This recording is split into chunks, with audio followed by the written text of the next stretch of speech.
Okay, welcome to the Morielli and Hitch podcast on the Ticats Audio Network. I am your host, Rob Hitchcock. For today, guys, we're going to be calling this the Hitch and Friends or Hitch and Guest Show. Morielli is not here today. We've got a special day planned with you guys, and because he played on the other side of the ball, we thought it'd be fitting without him to be here today. But anyways, he'll be listening to this with bells on, and we're looking forward to a great show. Guys, I got four special guests, teammates, and most of all, friends that I was very fortunate to have played and being coached by one of them. And the other three, I went to battle with on the field for many years, and all of us won a cup together in 1999. So happy! I'm so happy these guys took the time out of their schedule today to be on this show. But before I introduce them all to you guys and to the fans out there, because I think we have about 17 or 18 viewers right now out there, which is a really big number out from the first week that we did this. This show is going to be a tribute, kind of a roundtable talk. About a coach, a mentor, most of all, a friend to all of us over the past couple of years, and Don Sutherin, as you know, as we call him, Sudsy, who passed away on Wednesday. And, it was one of those things when I found out that he passed away, it really, really hit home for me because of, the impact that he had on my life. And he passed away in Ohio, with his family, and our thoughts and prayers go out to Nancy and the Southern family, and all the extended family as they mourn their loss and the celebration of his life. So the first guest today is Coach O, Steiny, whatever you want to call him. We're going to keep this nice and politically correct today, guys. 13-year Hall of Fame career, transitioned into coaching shortly after he played. Recently promoted to the, president of football operations and still the head coach. Played with the Cats. I think we played with them for 4 years. And you guys can, if I'm getting this a little bit, if I'm getting it mixed up here, you guys can sure tell me, because I know you guys are going to pipe in. A heck of a coach, a heck of a player, heck of a human being. And I'm so happy that he's here. Welcome, O. And, thank you, Hitch. Next guy, Joe Montford. 12 years, Hall of Famer, 6 years with the Cats. Words, you can't even talk about the words about this guy. He's just the best defensive end that ever played the game, in my opinion. And we'll talk with him. Welcome, Joe. Third guy, of course, Mike Philbrick. And there was a theme with the first two guys, the Hall of Fame. The next two guys, we're not in the Hall of Fame, but not yet, right, Philly? Mike Philbrick, 11-year career. I just looked at some of the stats, Philly, and you're going to be almost 60. Wow, like you're almost as old as Deke, which is crazy. Dominant D lineman. Yeah, dominant D lineman in this with the Cats and with the Rough Riders and throughout your career, and just caused havoc, with offensive linemen for all those years. And we were real happy that you're on with us today. And of course, the last guy is Dennis McPhee, as we call him, Deker. 17 years, I think, Deke, you were with on the defensive side of the ball and was right beside Coach Sudsy for all those years, and now he's with the University of Guelph as their D coordinator. So welcome, guys, to this. And Deker, let's start with you. You spent most of your time with Sudsy in the meetings, and I know that you guys didn't want to go home to your wives so you spent 17, 18-hour days at the stadium, and just tell us your thoughts when you heard about this news. Well, I was devastated to, be upfront about it. I kind of, in this room here is a sort of a basement bedroom in the bottom of the house here that we built for my oldest boy. So I kind of snuck down here and just kind of hid for an hour or two. And, I might have cried a little bit. And I might have grabbed a shot of rye just to think about him a little bit. It was, I was, because I talked to him at least once a month, and I had him up to the University of Guelph to help us out with some stuff, and I knew something was up, Hitch, when when I called him at Christmas time and he didn't answer, and I figured, well, he's got a lot of people over at the house. And then I called him again New Year's and he didn't answer. And that's when I called and found out that there's a reason he wasn't answering. He was sick. So yeah, I was really, really hurt bad. Yeah, all of us were. And Coach O, I know that you said some great words in the paper and doing some interviews with him. And what did he do for you, and how did you feel out of the day? Well, I'll kind of answer that in reverse, Hitch. And believe it or not, with this new role and whatnot, things have been going 100 miles an hour. And I was actually away from my phone for probably about 3 hours. I just had to get some stuff done. And I actually, when I got back to my phone, I had messages from all type of people, and I just froze. I was in my house by myself. It was pretty dark, just kind of looking out the front window. And so I was just spending it with myself. It was just, it was kind of unreal. I didn't know who to reach out to or call because just a few days before that, I definitely not as frequent as Deke. We weren't once a month, but I would say, 4 or 5 times a year, we would have a talk and things like that. And then, of course, when he came up, just seeing him, it's like you've been around him all the time, even though he's moving a bit slower. So I would just say that I was just numb. I didn't know how to feel or think. I didn't know who to reach out to. And like Deke, there were some emotional tears that came through because, I didn't know when the last time I was going to say goodbye. And I'm not going to continue down the other path, Hitch, just to let everybody else jump in. But to say what he meant to me it would take a while, and that's what I mean by that. I'll circle back after everybody else has a shot here. But I just echo what I've said already, and just he's a man that believed in me. And he just kind of had that knack, and he's a guy that you wanted to play hard for. And without pulling you aside and having a side meeting, when you're on the field, he's a guy you didn't want to let down. And then, I didn't really ever, he showed me around Hamilton and whatnot. But I never had that super, super strong bond off the field with him. But I'll tell you this, that there wasn't anything I didn't feel like I could go to him for. It wasn't like a professional distance that he built. It was just, that was our relationship. So I want to give everybody else their a crack here, but instrumental in why I'm even here today in my position. Thanks, O. Philly, Mike Philbrick, yeah. What do you got, pal?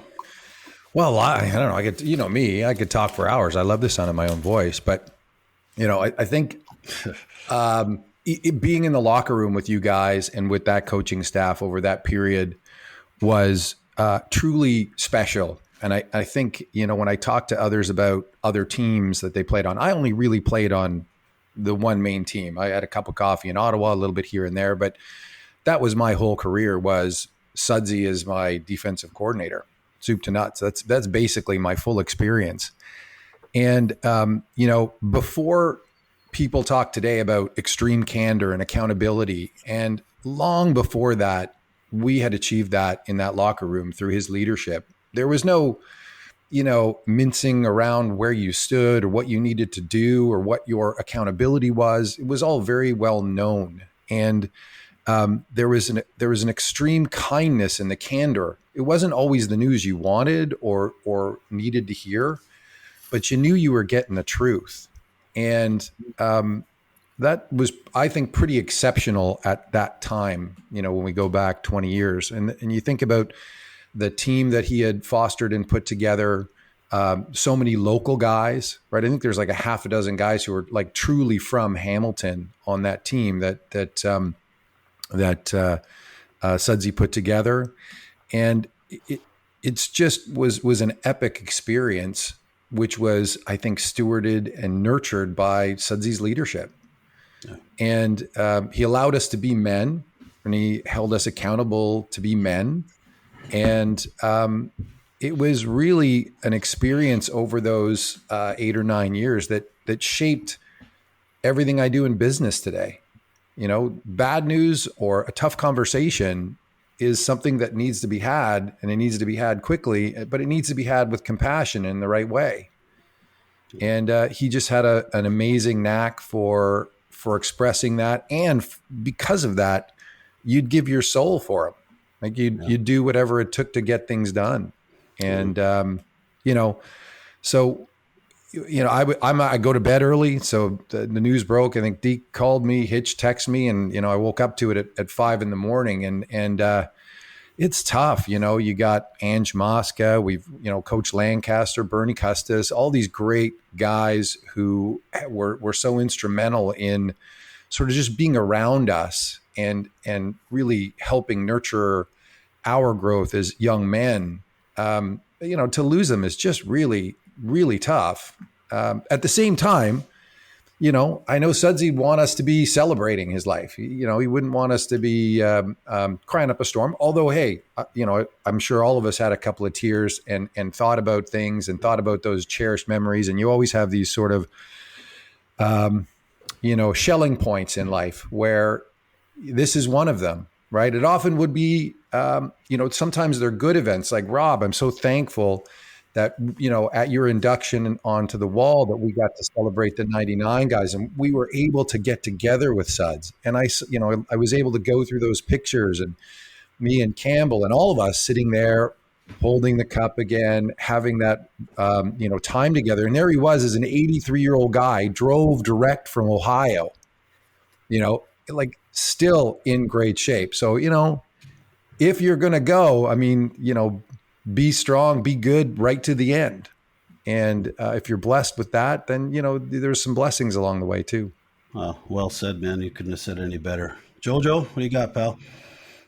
Yeah. So after my mom passed, man, death, my mom was always a person that looked at life happy and joyous. So after I lost my mom, death came a little different.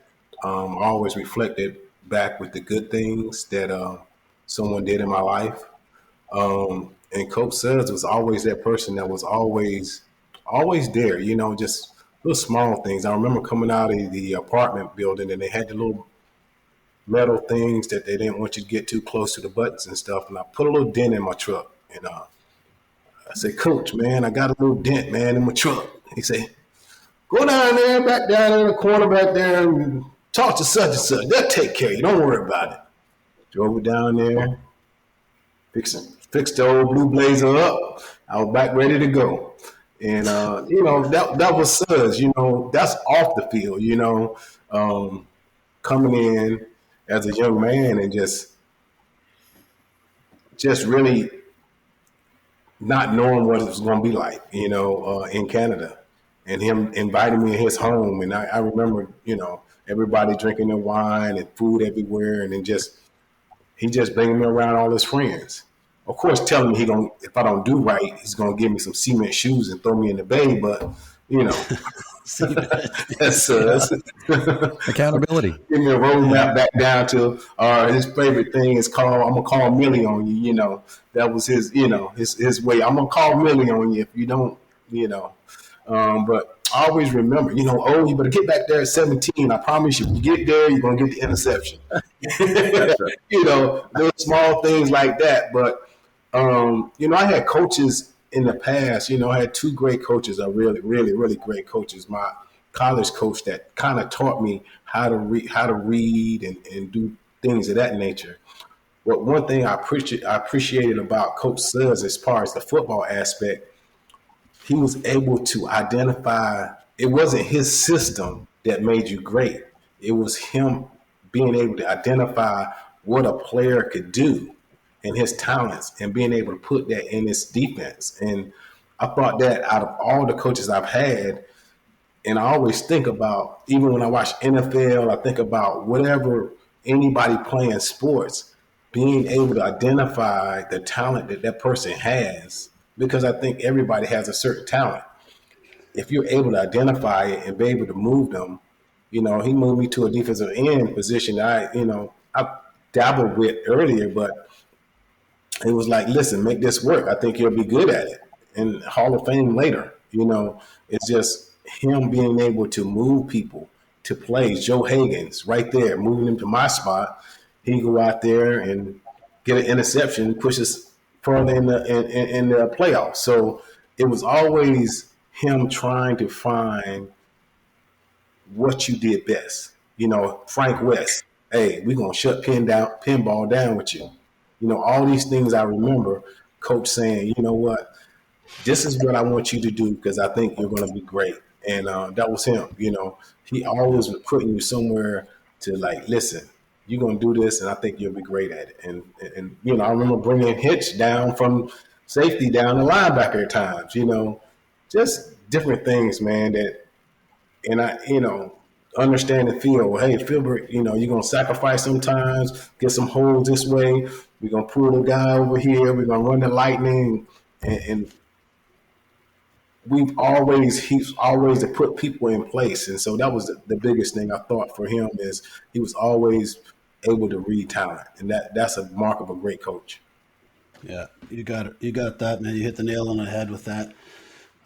For me, guys, there's Sudsy loved everybody, and that he loved, but he did have his special guys that he went to, and I think that a couple of us were those guys that we could go to him, on a day-to-day basis and just hash it out. And Morielli and Grigor, we were talking about this the other day about, Phil, you hit the nail on the head when you said that, you get the truth from him. He's not going to bullshit. He's not going to do any of that stuff with you, because if he didn't like something, he'd tell you.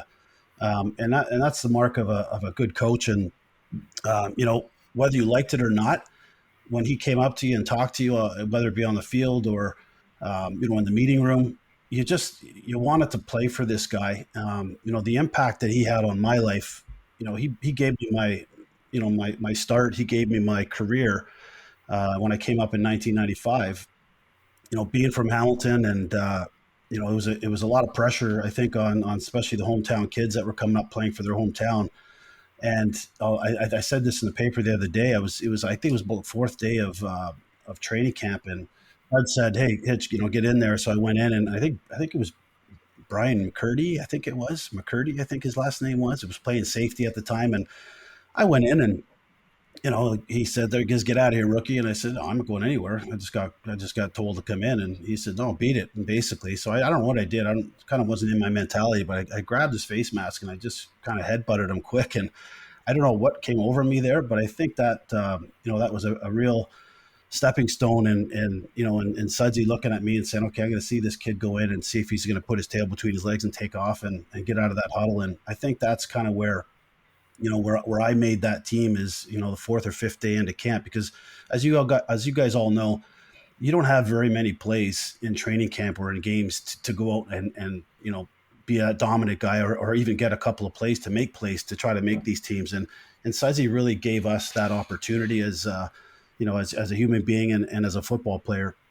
And, the special bond that all of us had with him is going to be with us for the rest of our lives. And it hurt me the other day when I got a couple of calls by people, and, my kids didn't know him, but they heard stories about him. And I just sat in the kitchen, just kind of reflecting on all the good times. And, I had tears in my eyes, but I also had, a smile on my face because of all the great times that we all had together. And, that impact for him. And like you said, Philly and Coach O is, it's into my day-to-day business life as well. And I brought what he taught us and mentored us, not just as a coach, but, as a friend as well. And it kind of just showed us the ropes on how to be a good human being and to be honest and don't lie. And that's what kind of, I think, has molded every single one of us into what we're doing today. So, we love you, Suds, but anyone want to jump in?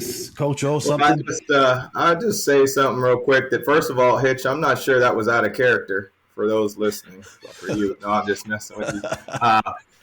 When it came to Suds, I got to, there's always power in examples and stories and whatnot. And I think with Suds, I remember when he was the head coach was my first year. And I remember, okay, let's hear what this head coach has to say. So he brought everybody at Brock University together, huddled up, and I said, okay, here comes one of these head coach speeches. And he said, hey, here it is, guys. If you make plays, you'll be here. Break it up. Yep. and went to our position groups, and I was like, oh, well, we talk about straight to the point.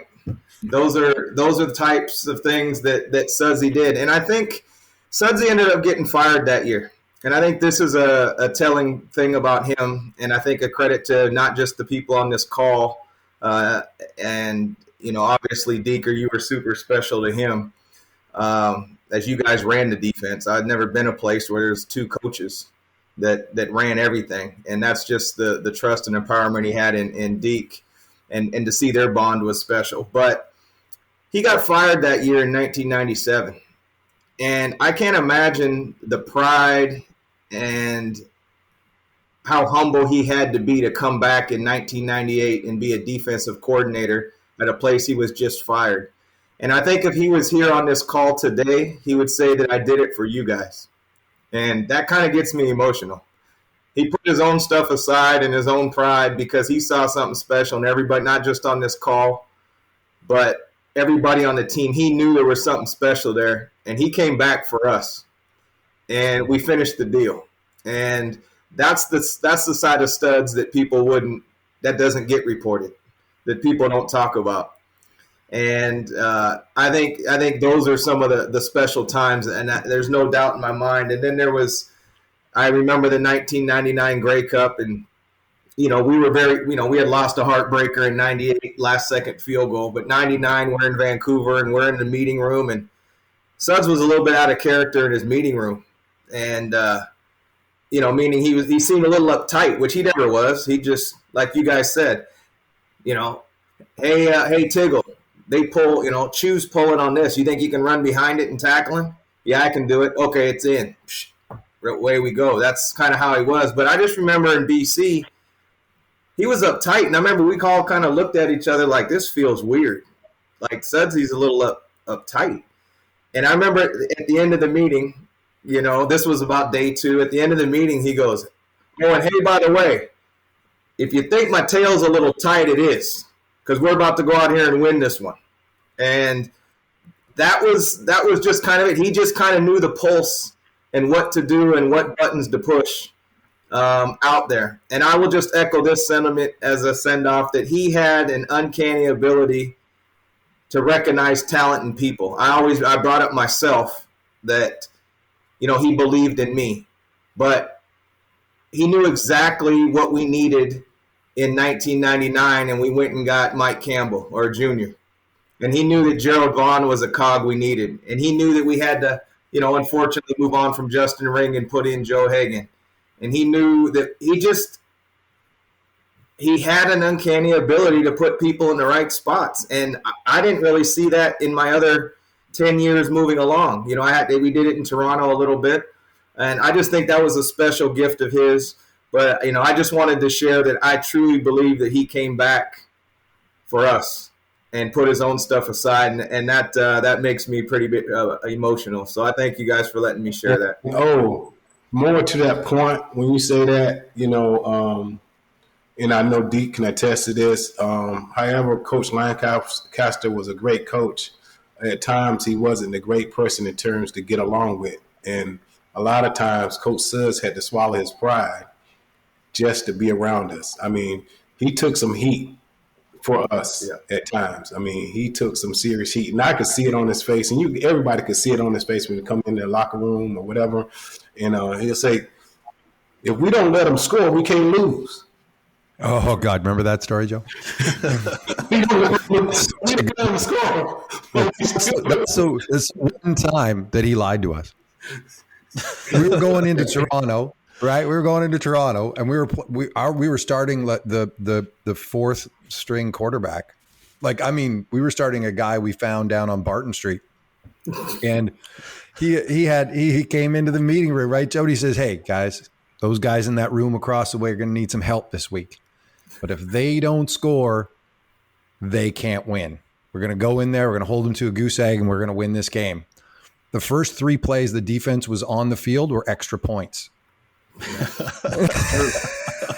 That's true. I remember Philly, you yelling at the offense going when they ran out. You were screaming on the sidelines, you guys got to hold them. Try and hold them.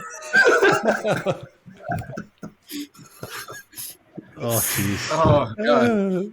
Well, I'll just say, guys, like, just real quick here was, like I said in our little, our the website that everybody's on, that I think Hitch or Morelli runs or whatever, like just to keep everybody caught up to Darren and Danny and Owen, everybody else, wherever they're at, I wrote on it like, I didn't know what to say. And Scott Fawcett called me and just said, I was pretty apropos what you said. And for me, what it was, I was pretty upset. It was like losing your dad twice, and that's the way I felt about it. I was, one day when I first started with him, he said, what year were you born? I said, I was born in 1958. He said, my first year as a Tiger Cat was 58. And then I went back to the NFL. I said, he goes, you could have been my son. I did pop into the odd bar here and there. And I said, oh, well, we just kind of laughed at that. But the big thing, I remember mostly about Suds. Everything you guys are saying is 100%. I was there sitting beside him, and I saw Coach Lancaster come in, and they would get at loggerheads now and again, but in sort of a different way, I could see that they needed each other. Meaning this, that Coach Lancaster I thought was a great manager, and he was the hard ass, and he would get rid of guys in a lickety split, man. And if you couldn't help us win right now, you weren't around long. Sudsy. As Joseph said and alluded to, and so did Steiny, was the fact that Sudsy never asked any players to do things they couldn't do. Like he got them to do things they could, and that's what I learned from him. And then when Coach Lancaster would stick his head in the meeting room with just he and I in there, he would. Sometimes he would rant and rave, and the door would shut, and Sudsy would say, "Well, we're going to do it this way." And but they were always loyal to each other in a sort of rough sort of way, like Sudsy never ever deviated from the path that they had agreed on, even though it took some time for them to get to that point. So the other thing I remember, the big thing that I struggled with was as a Canadian kid, coming in there, it started with, the Senior Bowl in Mobile, Alabama. And so for 7 years straight, we went down to the Senior Bowl. And I of course, I'd never, ever been to any bowl games in the United States or anything like that. And I was about probably 31 or 32 years old. And he took me down there, and he knew everybody down there. And, think about that long drive from Hamilton all the way down, and staying over in Louisville, and staying over and then running over to the river boats in Mississippi. He showed me, here, I'll teach you how to play blackjack and stuff like that, and then driving all the way back, and it went from it just we didn't really talk too much about football after a while. It was just about, let me take you here, let me take you there. I'm going to show you, I want to introduce you to some people. And it was just about talking about life in his car, because he didn't want to fly. And so, it was good to be in the car with him all those hours and listen to the gosh dang country music, same country music tapes over and over again, and the Reverend Jerry Clower telling jokes. But I mean, I wouldn't trade that for anything. Those 7 years in the car going south, it was pretty special to me. That's awesome, Deaker. Yeah, and you said something about those jokes. He always tell a joke, even if it wasn't funny, you laughed at it. Yeah. What was that defense? The Blue Bayou defense? Yeah, let me just throw my tail on that. I told Cock yesterday, it was Eric Carter sitting in the corner, and so at the time Sudsy wanted to meet all together because he probably wasn't sure I was ready to take over my little section there, and so he kept us all together at the beginning, and I remember I was by the lights, right by you, Philly, right by you, and he would say, "Deaker, turn off the lights." So I'd turn off the lights, and he'd go, and Cock would be behind me, and all of a sudden he'd say, "Gerald," I remember he said to Gerald Vaughn, he said, "Gerald, what defense are we playing here? What was called?" He said, "Well, Coach, it's 2-lock strong." And he said, "Cool, that's excellent." He goes, "2-lock, Eric, what are you doing here?" And he said, "Well, Coach, I'm in 2-lock strong like everybody else." He says, "No, you ain't." He says, "What do you mean, no, I ain't?" He says, "You're not in 2-lock strong." He said, "What am I in?" He goes, "You're playing that Louisiana defense."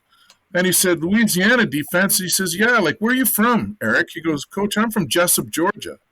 And he said, "Well, why are you playing Louisiana defense?" And he said, "Coach, what's Louisiana defense?" He goes, "Blue Bayou, and if you do it again, you'll be fucking out of here in a heartbeat." That's it. That's it. Sudsy had some good rule, and who could forget Gonzo taking copious notes with his gloves on. Mickey Mouse with a middle finger by the end of the meeting. That's all Gonzo had. And then who could forget that if you ever had any indigestion in your stomach, you better not do anything in that meeting room. No, do not pass gas in the meeting room. I did a few in there.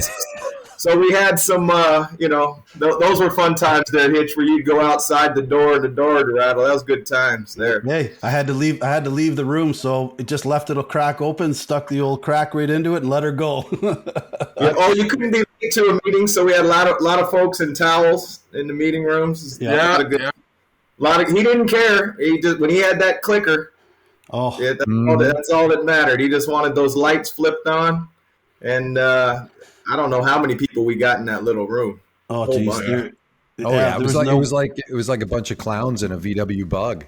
Yep. Speaking of Gonzo, Philly, you probably remember this. I'll let you tell this one. Remember Tim Fleiser came on as a young rook, and we were all sitting in our meeting, and Gonzo was struggling with something. I can't remember. And I said, "Why do you guys got to make this meeting so arduous?" No, so laborious. Go ahead, Philly. Laborious and arduous. I think it was arduous. Why you got to be so arduous? And Fonzie says, "I dated a girl named Arduous one time." And he probably did. It was. Oh man, Gray Wolf and Stray Wolf. But we managed to win too. That was a good time. So. And definitely, we love you, Suds. Hey, Coach. Hey guys, I talked to Calvin yesterday. He sent his regards, and he hit me up, and he was like, "Man," I was like, "Yeah, tough time," because I actually found out the news. I was about to take a shower, and I seen a Ontario number show up, and I normally I just kind of looked at it, and I was like, "Okay," and it was Milt.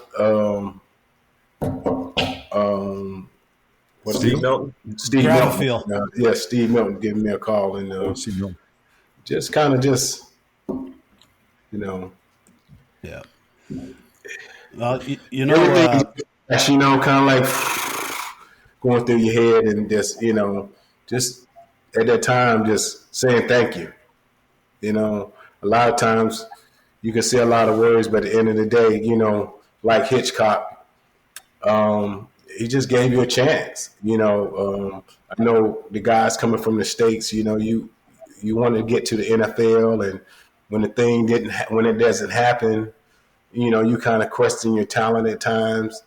But right away, I only played a few games in Shreveport. So when we did the expansion draft, where we had 30, 40 some people coming up from Shreveport, pretty much the whole team. And after the first cut, it was 2 people left, and I was still fourth string with one game to go. And they had already popped Calvin Tibble in there. So, and I remember they had Tim Brown, and they moved Tim Brown over to Will Backer and popped me out. I had made my way all the way up beside Tiggs, and they moved Tim, who was the starting Mac backer, but they knew he wasn't going to be there because we had Calvin, and at the time coming from Toronto, and then Tim got out there, and he probably played his worst game he's ever played. He probably was a little bit better than that game that he played, but he was going on the blocks and all that. And then the second half, I ended up starting, and like I said, the rest is history. In terms of me, probably the only one making it from the Shreveport team out of 40 guys.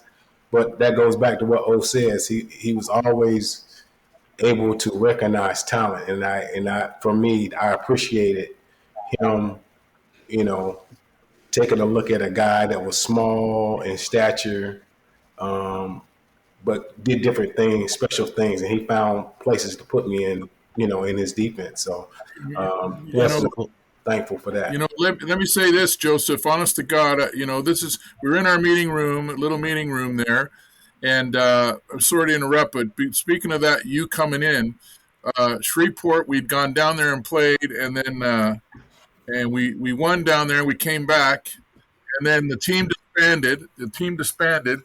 And the dispersal draft happened, and our first pick was Joe Horn. And I remember it was Joe Horn first, who we never saw. He went to the NFL. We never saw him. But I remember when they picked you, he said, we're going to take – and you were, I think, playing Will linebacker in Shreveport, if I'm not mistaken. And he was looking at the film and looking at the film and looking at the film, and he goes – Deaker, what do you think about this guy here? And I said, well, Coach, I was still young. I said, well, he's athletic. He's freaking changed direction, big arms, whatever. And he's like, I think we're going to take this kid. I think he can play defensive end. We're going to bring him in, and I'm going to pick him. And he did. And that's exactly happened in that meeting where I used to turn the lights out, sit beside Philly in his towel, and Cock sit behind me doing whatever he was doing. And saying that? Just for the listeners that don't know Cock, that would be Hitchcock. So that's why I'm saying that. The rest is history. The rest is history. He took Joe, and Joe did pretty good. Yeah. Yeah. Well, let me just give you a 30-seconder. So we're in training camp at Brock, and I didn't know Eric Carter was the man. I didn't know he was coming back from the NFL, and so I was making some plays that Eric would take reps, and then I was second string, and I'd take some reps. I made a few plays. And he comes over to me and he goes, hey, come here, kid. And I was wearing number 20 at that time, big heavy number. And back then you had to wear thigh pads with big shoulder pads. And he comes over and he says, hey, get to the right corner. You're going to play a long time in this league. Eric's on the left. Yeah. There's a perfect example of, and you talk about the rest is history. Yeah. Eric doesn't want to get out of his stance. Eric's going to go to the wide side. That's right. Hey, Deaker, what number did Eric watch the quarterback too much.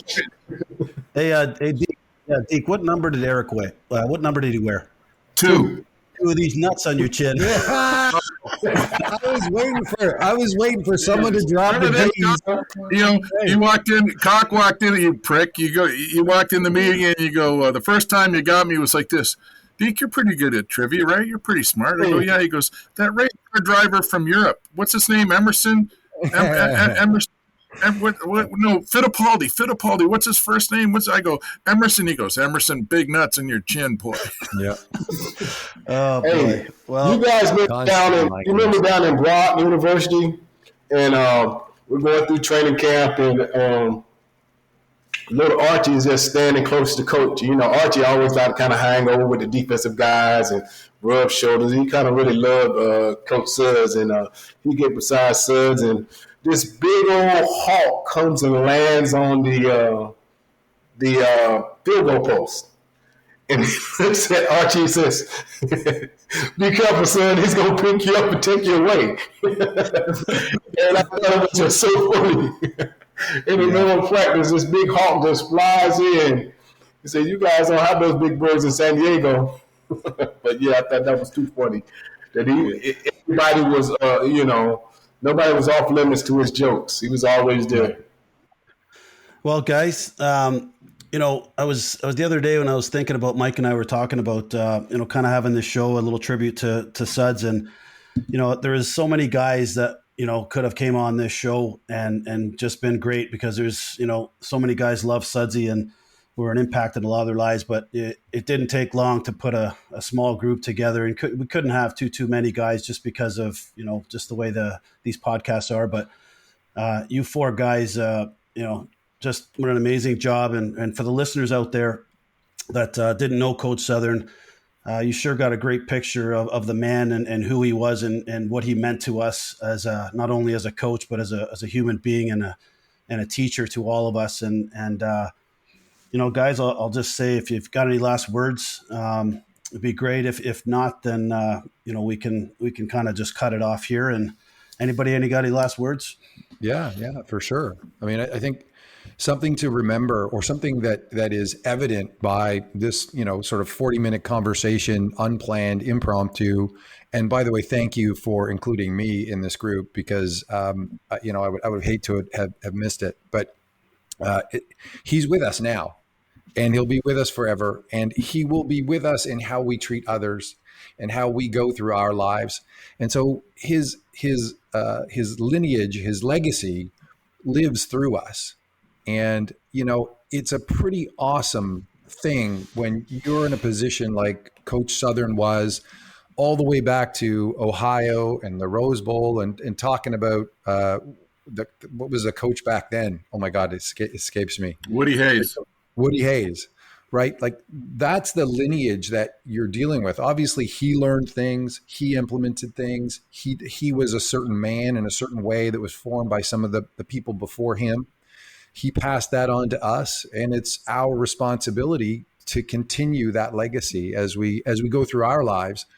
It's really poignant for you in the line of work you chose. And Rob was saying you played for 13 years and coached, and then started coaching. I think you played for a year, coached for 12 while you were a player, and then became a coach officially as you moved on one of the highest IQ players I've ever known. But anyway, I just think it bears repeating and reminding that although he's gone from this life, his impact is not gone, and his impact has been pervasive across a very long career that is stellar. And so I just think we should all remember that. Awesome. And I just want to say, you know, on behalf, you know, just of everybody who's not on this call, and people that felt it, and even people that all the text messages that we all received, you know, we're representatives of all of them. Sudsy impacted everybody's lives, from people's names that you wouldn't remember from the 99 team, from players that he released in training camp. I just know that we're carrying that torch right now on this call for all of them. So, you know, I just want to say out loud, because he is with us right now, I just want to say thank you, Suds, for impacting our lives, both as men and as football players. Amen. You know, we carry you with us, so thank you. Yeah, well, I'll just say, guys, just Joey, I will let you finish, Joe. I'll just say this, that everything I have as a football coach is a derivative of Coach Sutherin, for sure, 100%. And I will say this, you know, that team and those years were special. I think the success that a lot of the players on that team have had is a byproduct of that environment. And I know he's gone, and one thing I'm very happy about is that we're all still close. We will always be close. And if not everything, the big part of that is because of the flame that he ignited, and it'll burn in us till we stop breathing. So I know he's up there somewhere, and he's happy. Yeah. And he's proud of us. Yep. Yeah. And we should thank the Sutherin family too for sharing him with us. I mean, it's no small feat 100%. to be the family of a professional coach, and that family supported him and cared about him. And to echo that, Philly, you know, which I still talk to Jill on Facebook, and you know, every time we would see Nancy, it was always great. She would come and hug and show love, and so with that thought, you know, I had two groups of men in my life, and that was men from South Carolina State. That a lot of people, like when you go to college, some people don't talk to the people they play ball with. You know, I had a special bond with those guys, and so that 99 group in Hamilton, everybody they don't have this. And Coach Suggs assembled that. You know, they don't have the love that we have for each other. So what I want to say is Coach Suggs was hard, but at the same time, he showed love. Like, he showed love in his special way. And I want to just say thank you for the love that he gave me, you know, and that he gave all of us. And I want to say that to, you know, even when he had to release guys, he had that love for them. You know, it hurt him. You know, it hurt that he couldn't keep certain guys. And to the extent he kept guys that he knew he probably should have let go. But he loved them, you know. He loved having them around. He knew what they meant to the locker room. He knew that their spirit in the locker room might have been something more than just playing on the football field. And it gave our team a lot more than just being the talent. So he recognized the talent, not just on the field, but what it brought to the locker room. You know, just thanks, Coach. Thanks for the love. Well said, Joe. So, guys, you know, I want to thank all four of you guys for coming on today.